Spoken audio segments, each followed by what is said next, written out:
Bismillahirrahmanirrahim. Assalamualaikum warahmatullahi wabarakatuh.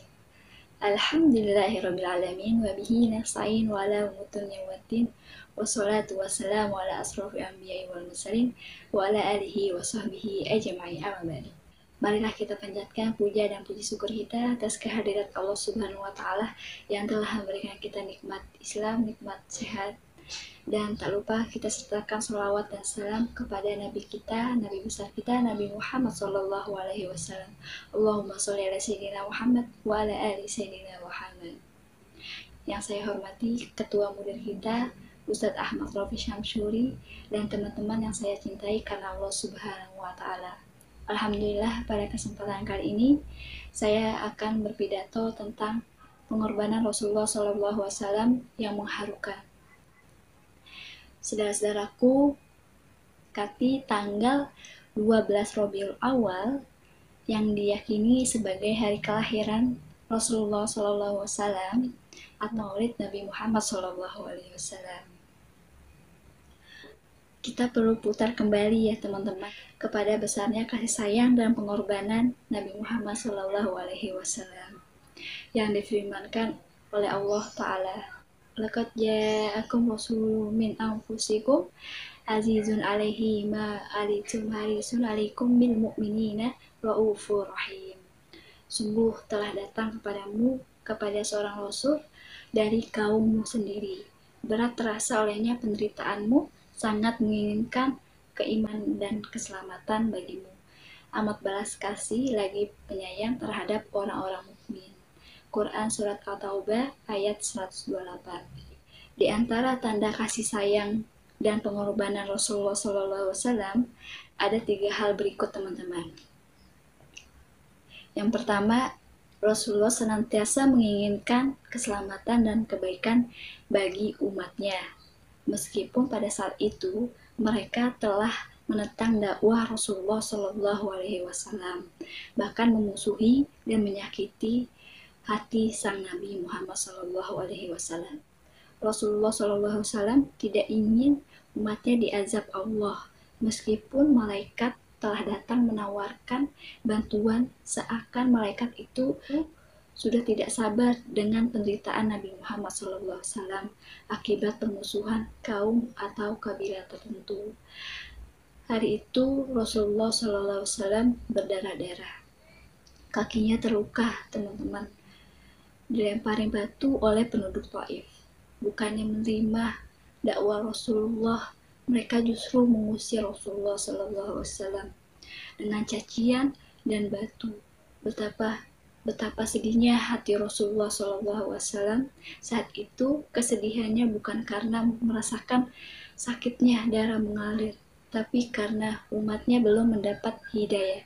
Jika air mata Rasulullah SAW berlinang pada saat itu, bukan karena perihnya luka, tetapi karena sayangnya beliau kepada umatnya. Masya Allah ya teman-teman ya, begitu sayangnya Nabi Muhammad SAW kepada umatnya.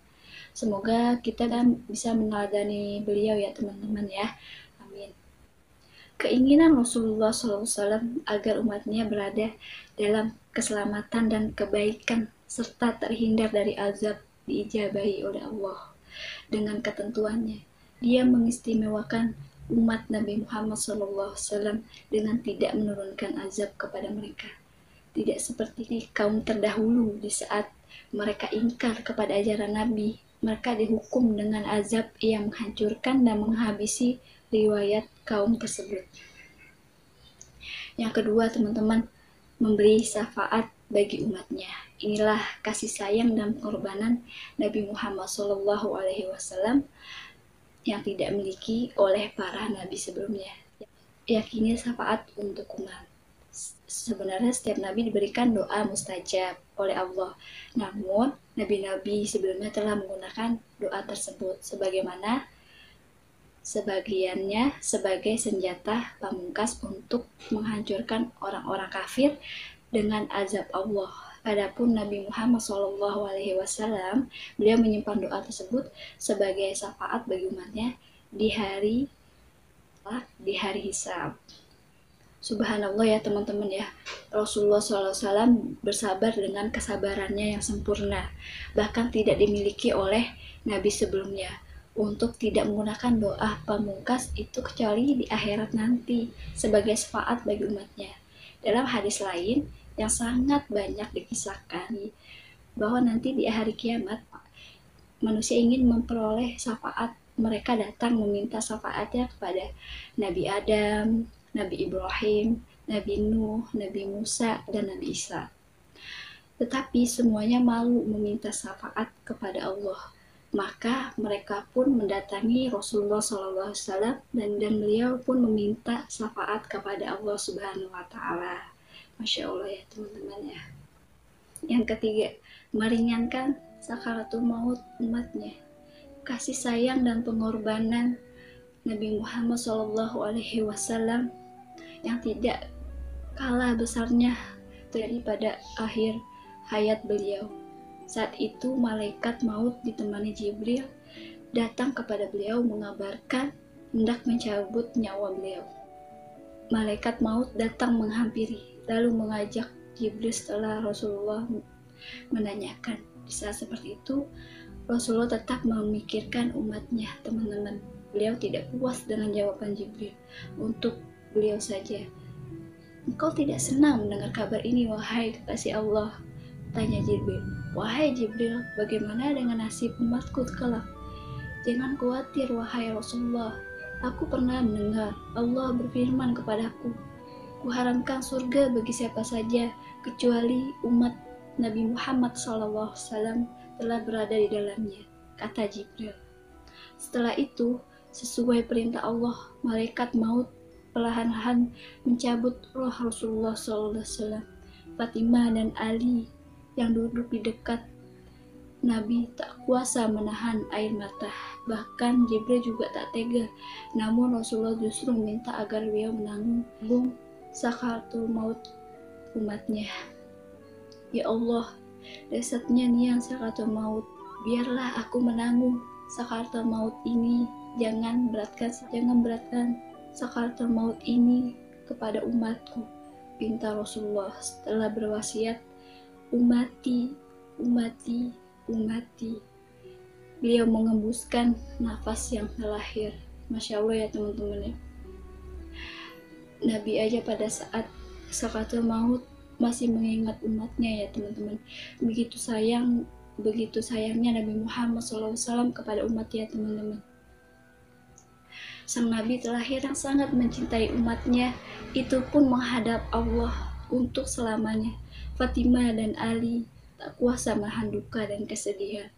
Kita pun sangat pantas bersedih. Bahkan di saat kita belum melakukan apapun untuk Islam, Rasulullah SAW telah menanggung sebagian sakitnya sakaratul maut. Pertanyaan kita, apakah kita kemudian terpanggil untuk lebih mencintai Nabi, mengikuti dan meneladaninya? Semoga waktu maulid Nabi membuat kita sadar teman-teman kasih sayang dan kehormatan Rasulullah, lalu kita lebih mencintai Nabi Muhammad SAW dan meneladaninya dan mengikuti sunnah-sunnahnya. Amin amin ya robbal alamin. Masya Allah ya teman-teman, itulah perjuangan Nabi Muhammad SAW.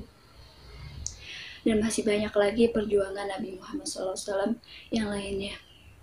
Semoga kita dan mengikuti sunnah Rasul dan meneladaninya. Wallahu a'lam bishawab. Cukup sekian pidato yang dapat saya sampaikan. Kurang lebihnya mohon maaf. Assalamualaikum warahmatullahi wabarakatuh.